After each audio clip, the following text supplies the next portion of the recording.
गुरु को ही एक भगवान ने विशेष उच्च पदवी दी है, जो हम हर रोज श्लोक में गाते हैं, गुरु ब्रह्मा गुरु विष्णु। तो ब्रह्मा जैसे सृष्टि का सर्जन करते हैं, उसी तरह बालक में गुरु नए विचारों को लाता है। गुरु ब्रह्मा अस्ति, उसके बाद में गुरु विष्णु।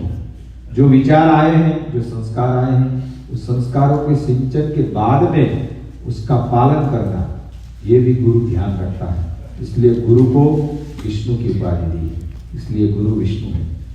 यदि शिष्य में क्रोध आ जाए, काम आ जाए, भय आ जाए या व्याधि आ जाए, कुछ भी सता जाए, तो वो शिव के रूप में आकर के गुरु के भीतर में छुपे हुए, बालक के भीतर में, शिष्य के भीतर में छुपे हुए भय को, काम को, क्रोध को, लोभ को, मोह को विनाश करता है। इसलिए गुरु को शिव की उपाधि दी है। जब ब्रह्मा, विष्णु और शिव ये तीनों का जब एक रूप होता है, तो वो पर ब्रह्म के रूप में जाना जाता है। इसलिए एक साक्षात गुरु, जैसे पहले हमारी गुरु कौन है? पहले हमारा गुरु कौन है? जन्म से ही माता हमारी गुरु, फिर साथ में पिता।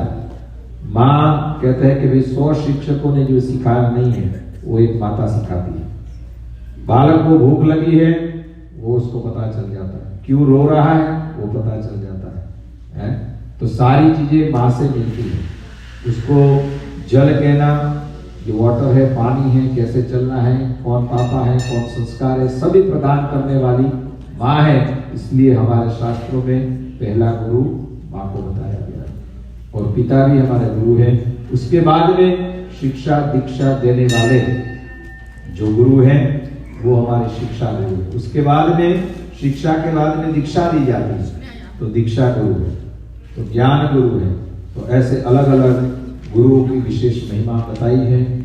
और कहते हैं कि गुरु गोविंद दोनों खड़े, आको लागू पाए, बलिहारी गुरुदेव की जिन्हें गोविंद दियो बताए।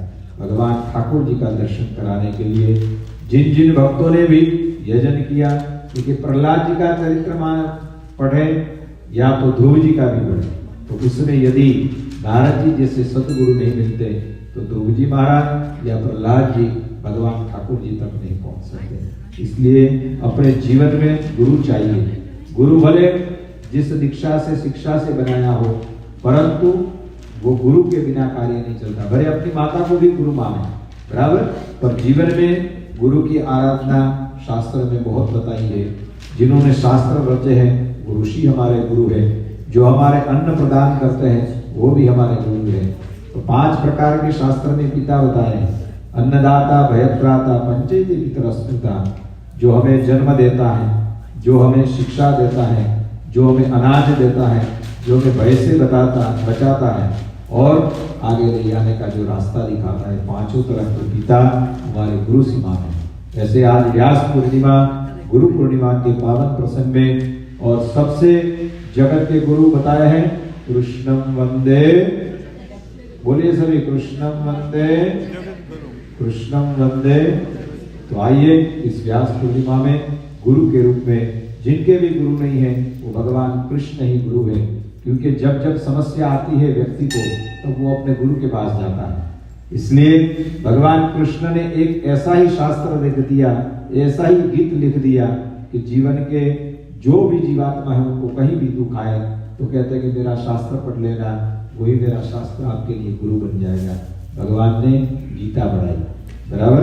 तो गीता में सब प्रकार के भय आदि व्याधि सभी को दूर करने वाला, क्लेश को दूर करने वाला, भय के भीतर को हटने वाली जो शक्ति है, वो गीता जी में है। और गीता के रचना, रचक, प्रेरक और उद्गाता भगवान ठाकुर जी है।